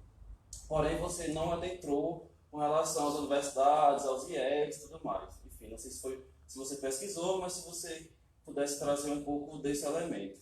E a outra coisa também é que você começou, mas também não adentrou mais com relação a duas obras do Nordeste que são bastante polêmicas, que é a transposição do Rio São Francisco, com essa política de desenvolvimento, e o Porto de Suape. Né? E aí a gente acompanhando um pouco dos processos dos trabalhadores em Pernambuco, era sempre uma dificuldade muito grande em fazer trabalho com os trabalhadores, de mobilização e tudo mais, porque grande parte estava ali garantindo o seu pão de cada dia a partir da construção lá do Porto de Suape. Então, esse pouco desse elemento. Com relação a você, eu era das que mais estava querendo, eu vou discordar, mas você não vai entrar na política de forma nesse programa do PT e do MST, eu só esperando você entrar para discordar. Mas, não, mas então, eu queria que você trouxesse um pouco dessa questão, assim, sabe? De fato, qual é a semelhança que teve entre esse programa do PT e esse programa do MST? Porque a década de 90 é uma década de uma conjuntura bem particular, né? Você tem, inclusive, o Massacre Eldorado dos Carajás, é fundamental para que o MST pudesse ganhar esse apoio internacional, que foi muito importante nas políticas ali do FHC. No entanto, a resposta do governo FHC, quando você pega o polo altejano, ele diz assim, o que mais construiu o processo de reforma agrária é o governo FHC, naquele segundo mandato, mas é a partir da política do crédito fundiário. E você está vendo que gerou uma dívida muito grande, tanto gerou uma dívida muito grande, como era também um espaço de desmobilização, porque o trabalhador tinha que esperar quase que uma carta em casa, dizer que tinha uma área para poder apropriação, a questão também da municipalização da reforma agrária, que estava ligada à manutenção da oligarquias municipais. E você tem no início da década de 2000, aliás, pensando na década de 90, você tem a grande marcha do MST de 97, você tem uma repetição do que seria uma grande marcha de 2007. Só que essa grande marcha ela não teve o mesmo sucesso, porque você tinha também ali um período de pleno emprego e tudo mais. E como você estava no MST do Paraná, você sabe muito bem disso, de como foi, sobretudo no Sul, longos sempre tentando... aliás, as iniciativas dos acampamentos de juventudes naquela época, influenciada pela inserção da MST dos movimentos do campo na vida campesina, mas que gera um processo de mobilização por conta da política desenvolvimentista bem mais complexo, né? E, enfim, você falando sobre essa questão dos programas, eu fiquei até pensando assim, se estava relacionado com deputados que chegaram a ser elegidos do MST, que chegaram a ser elegidos pelo PT, como Fabio Assunção, João Daniel, Marcon, Edgar Preto e tudo mais. Todavia, se a gente for também pensar, esses deputados estão nas correntes, que estão nas tendências internas do PT, que mais faz enfrentamento com a tendência hegemônica da CNB, né? Então, um pouco desse processo, assim.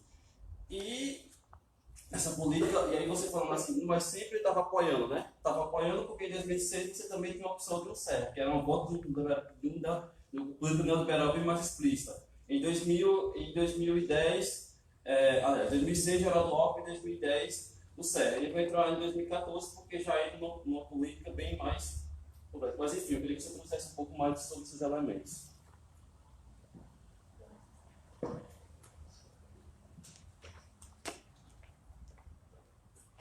Se eu tinha acabado só uma missão rapidinho. Não, é porque o assentamento da Normandia em Caruaru é um assentamento muito importante para o MST do Nordeste, para a classe trabalhadora nordestina. Né? Foi um assentamento, a Normandia foi conquistado por muita luta, enfim, por todos os trabalhadores, classe trabalhadora de Pernambuco. E o Centro de Formação Paulo Freire, desde 99, vem contribuindo muito para a formação do povo nordestino, e que está com essa ação de despejo pelo INCRA, que era só mesmo uma lembrança, sem solidariedade ao MST de Pernambuco. Obrigada. Mais uma fala e encerramos esse primeiro bloco.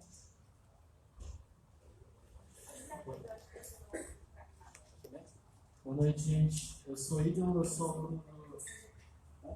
Você quer ganhar a pergunta? Ah, sim.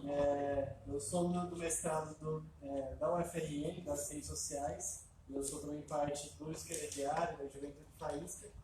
E eu queria fazer duas perguntas. Uma primeira para o professor Gonzalo, sobre a própria Argentina, que ele mencionou um pouco o exemplo da FIT, debatendo a existência da FIT, e mencionou agora a FIT Unidade, que é uma coligação eleitoral mais recente, né, que ela entrou em uma nova organização na Argentina, que foi organizada nessas últimas eleições mesmo na Argentina, que acho que todo mundo acompanhou o resultado, né?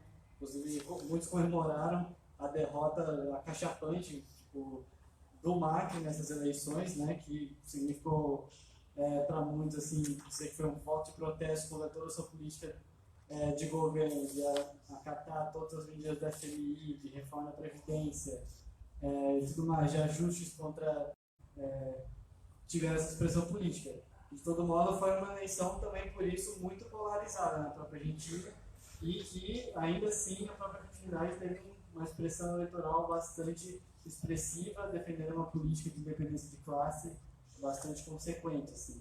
E aí, eu queria fazer uma pergunta mais também, para tentar pensar como esse fenômeno assim, que é novo na esquerda a nível mundial, assim, nunca existiu uma frente de esquerda com esse conteúdo. É um pouco isso. Bom, agradecemos as perguntas, bastante pertinentes, e passo agora, volto a palavra para os expositores, com o tempo médio de 5 minutos para cada responder.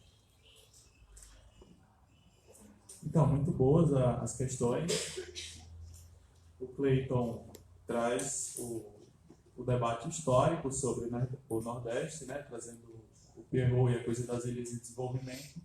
E é perceptível o quanto se repete os problemas ao invés de propor novas soluções. Enquanto na análise mais histórica houve concentração de desenvolvimento dentro do próprio Nordeste, além da concentração econômica no Centro-Sul, as políticas de desenvolvimento do Nordeste históricas geraram processos de concentração interna. E aí Cleiton mencionou os estados, eu tenho um reparo a fazer. Bahia, Ceará e Pernambuco se destacaram ali, especialmente na década de 70, 80. Inclusive, esses estados saíram com forças nas guerras fiscais da década de 80, fins da década de 80 e começo da década de 90. Eles brigaram abertamente entre si através de isenções fiscais para chamar as indústrias e tudo mais. E essas políticas novas dos governos do PT também reeditaram processos de concentração desses 3 estados. E aí eu mencionava as principais classes ou frações de classes que eram diretamente beneficiadas por esse projeto de planejamento, mesmo que limitado, a fração do agronegócio e a fração da construção civil, que também tinham forte peso e influenciaram em termos de obras nesses estados especificamente. Eu lembro do enorme debate que se teve aqui na Paraíba, para mencionar a Paraíba, que foi uma questão do Cleiton, para a Paraíba entrar na Transnordestina, ou seja, porque a Transnordestina era a construção de todo um ramal novo interligando as ferrovias históricas daqui do Nordeste, mas construção de novos trechos que interligassem essas novas, modernizando. E aí, um trem, não sei se todo mundo é conhecedor, mas tem a estrutura de bitola fina, que é essa trilha, quem conhece ali a trilha de trem que passa aqui, e tem a coisa da bitola grossa, que aguenta trens muito mais pesados, com muito mais estrutura. Nesse sentido, a Transnordestina ela tinha essa proposta de transformar as históricas linhas férreas aqui do Nordeste, lá desde o século XIX, algumas outras da década de 50, em trens que tivessem suporte para cargas pesadas de transporte de grãos e etc. Não só grãos, mas também minérios. E aí teve um debate muito forte para incluir a Paraíba na Transnordestina. Só que acontece, o que a Paraíba ia exportar? Qual seria o produto que ia vir do sertão da Paraíba para o porto de Cabedelo? Que não é o mesmo que Pernambuco, o conjunto da produção da fruticultura irrigada, por exemplo, que precisa sair de Petrolina e Juazeiro. Sai em parte por avião, do próprio Aeroporto Internacional de Petrolina, mas através do trem poderia se locomover até o porto do Recife, ou até o porto de Pecém, no Ceará. Enfim, era uma... Eu acho que a Transnordestina ilustra bem o quanto os estados que estão atrasados, entre aspas, têm muito mais chances de seguirem atrasados por não chamarem a atenção ou não se destacarem para o conjunto daquelas frações da burguesia que eram as principais interessadas na política do Nordeste. Por isso que a Paraíba fica por fora dessa rota de conjunto de obras chamadas neodesenvolvimentistas, essas grandes obras que eu mencionei. Que é fruto da própria lógica que o Clayton, que é da geografia, sabe mais que eu, que é a teoria do Pierrot dos centros de desenvolvimento. A teoria da década de 70 que dizia assim, você cria um polo de desenvolvimento e esse polo vai se expandir de desenvolvendo para outros. Nada mais mentiroso que isso. O próprio Juazeiro e Petrolina demonstram isso. Enquanto a gente tem lá fazendas riquíssimas, que produz vinho, que produz 1000 mangas enormes, produção de primeira linha que é exportada, a gente do lado tem, enfim, uma terra de um camponês que é mal arada com gado magro. Então, a coisa das ilhas de desenvolvimento não fracassaram na década de 70 e o resquício dessa lógica fracassa hoje. Eu não peguei seu nome, Paulo. Então, para o Paulo, todo estudo é uma escolha. A gente tem que escolher coisas e coisas que não entram. O meu foco era a PNDR. Agora, no doutorado, eu lanço um estudo muito mais profundo sobre o Nordeste que abre para outras dimensões.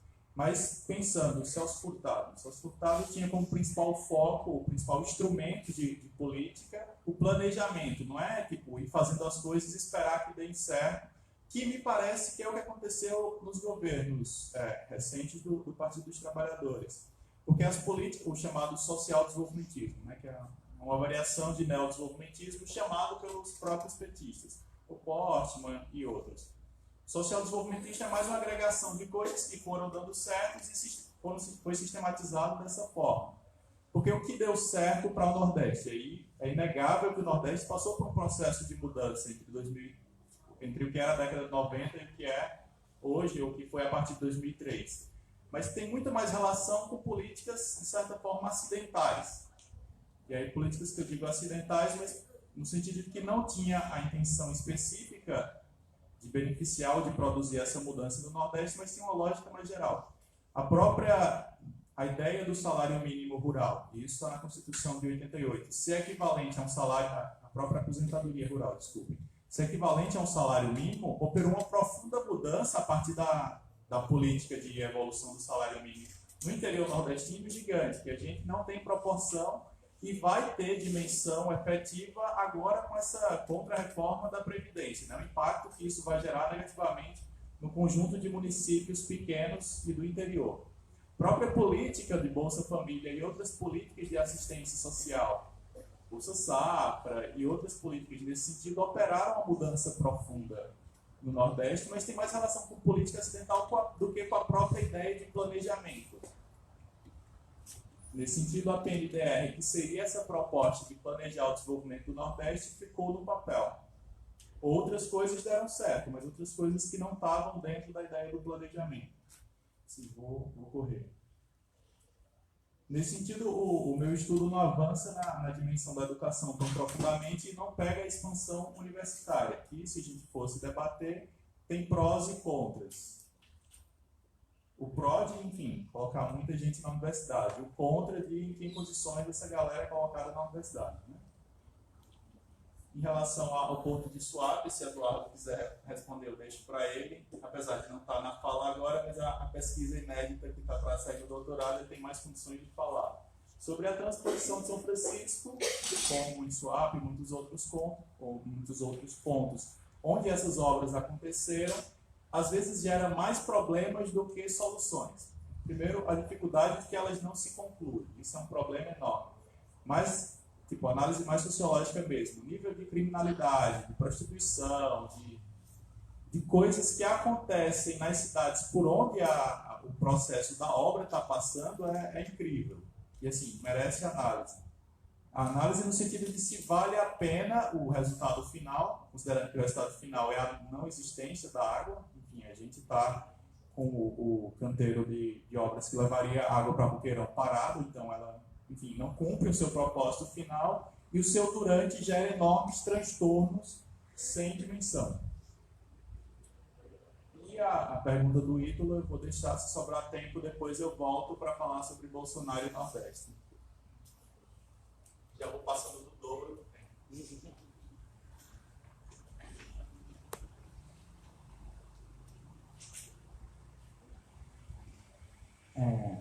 Então, muito obrigado pela pergunta, Paulo.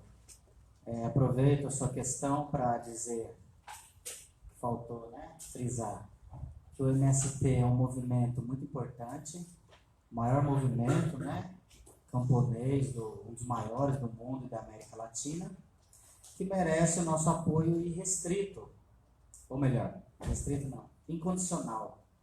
Entretanto, esse apoio não deve excluir a análise crítica, e a minha crítica, ela tem essa base conjuntural e teórica. Então, a crítica conjuntural, além do que eu disse, sumariamente no início, você pega, por exemplo, em 2007, quando tivemos o 3º Congresso do PT, em que ele reafirmou o compromisso com a reforma agrária. Já tinha o mandato inteiro, né, de exercício do poder. Firmou o compromisso com a reforma agrária, disse que o problema e as mazelas dos pobres no campo eram em função de nunca ter tido a reforma agrária, a terra não ter cumprido sua função social. Entretanto, disse que a responsabilidade é apenas do governo anterior do FHC e pouco fez, ou nada ou pouco fez em favor da reforma agrária e sim da política de assentamentos. Vide, por exemplo, o 2º Plano Nacional de Reforma Agrária, né, aquele desenvolvido pelo Umbelino de Oliveira e pelo Plínio de Arruda Sampaio, que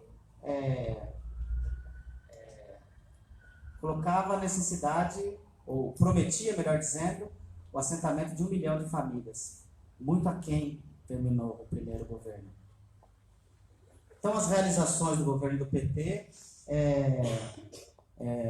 estiveram na contramão daquilo que era pregado antes, durante e depois, porque atualmente o PT vai dizer que é a favor da reforma agrária também, mesmo ter ficado mais de uma década e não ter realizado.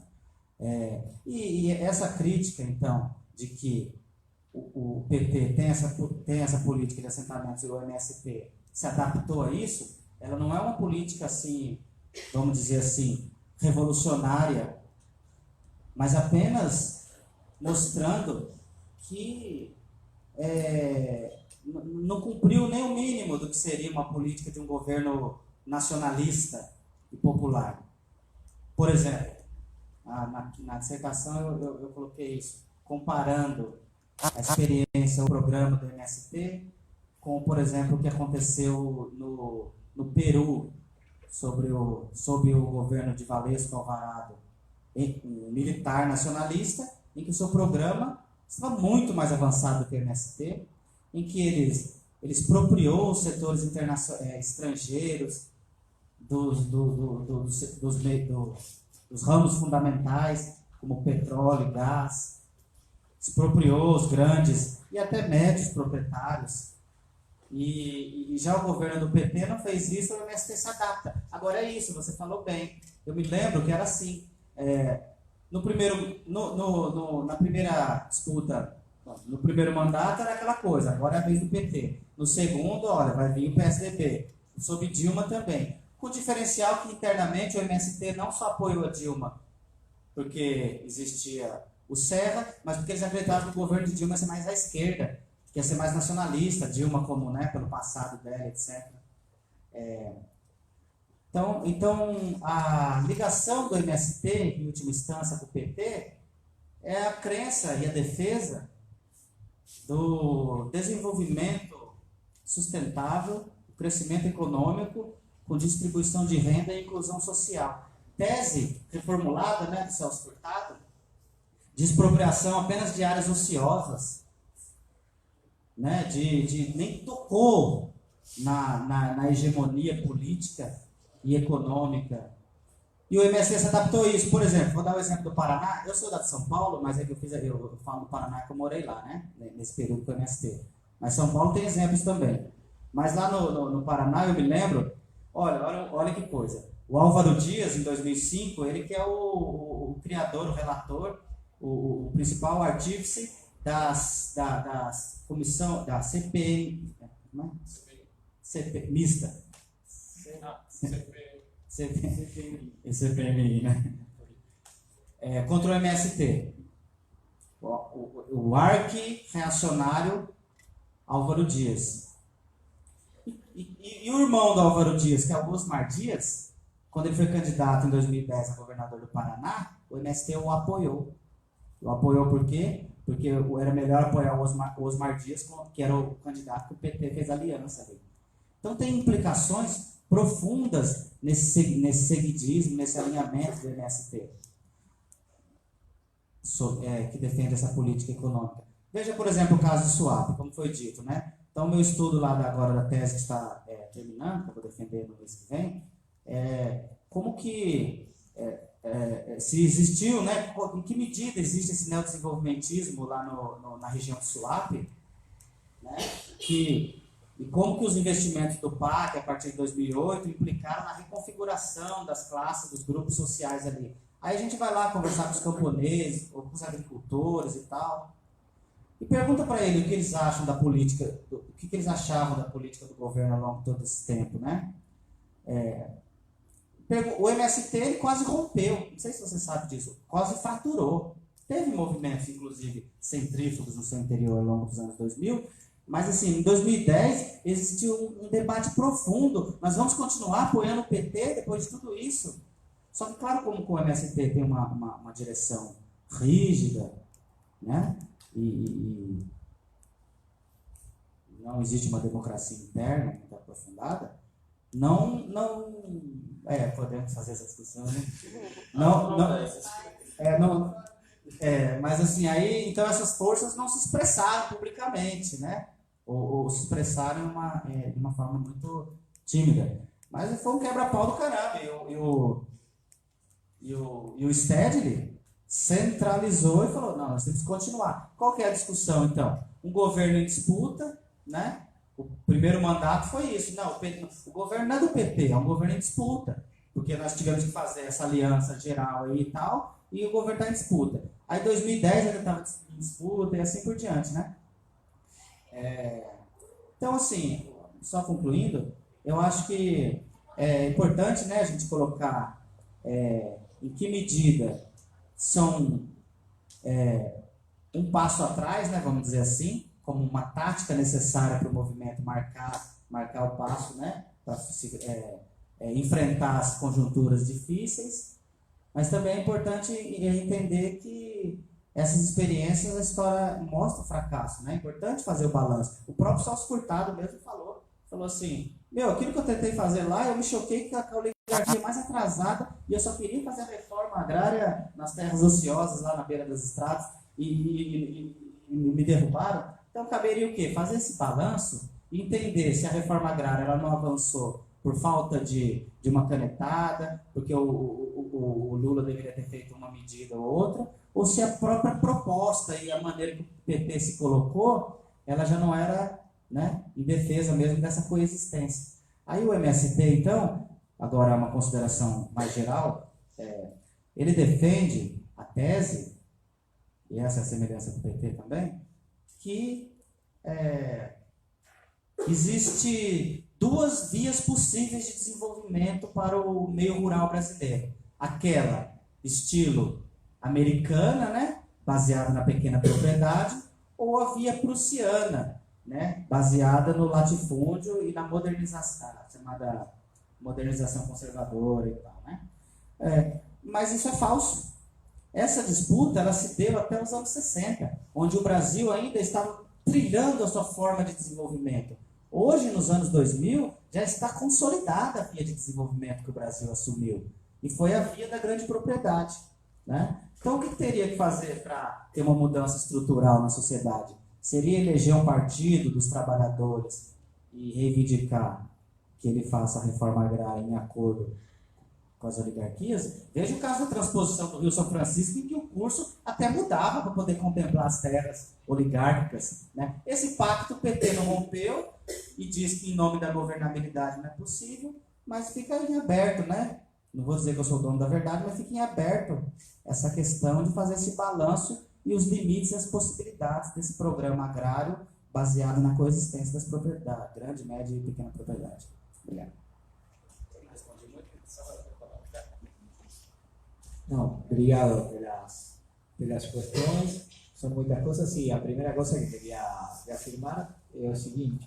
A gente faz análise crítica, mas no plano da luta, qualquer tipo de persecução contra o MST ou contra o que seja, a gente sempre expressa sua solidariedade incondicional. O que a gente faz é análise crítica e debate de estratégia, que é um pouco o que acabando fazendo aqui, em maior ou menor medida, um pouco todos. E isso é bem importante. Eu hoje pela manhã falava com total tranquilidade que, em geral, Praxis é um grupo de estudos, entende? Não temos unidade política. Pensamos desde o marxismo revolucionário, mas não temos unidade política.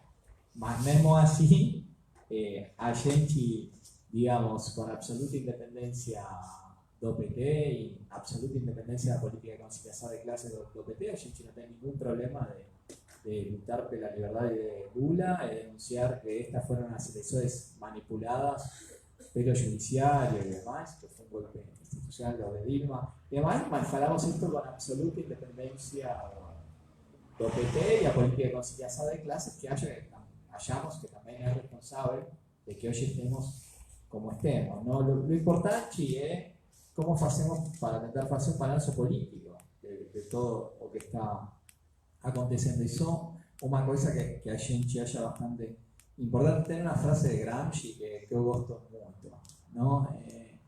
O menos ruim es siempre el camino más curto para o pior, porque siempre existe algo menos ruim frente a un mal mayor. Entonces, a política do menos ruim no tem ningún tipo de limitación estratégica. E aí vou pegar um pouco o que falava Clayton e o que falava Ítalo para responder. Primeira questão, a gente não desenvolve muito neste trabalho, mas tem algumas questões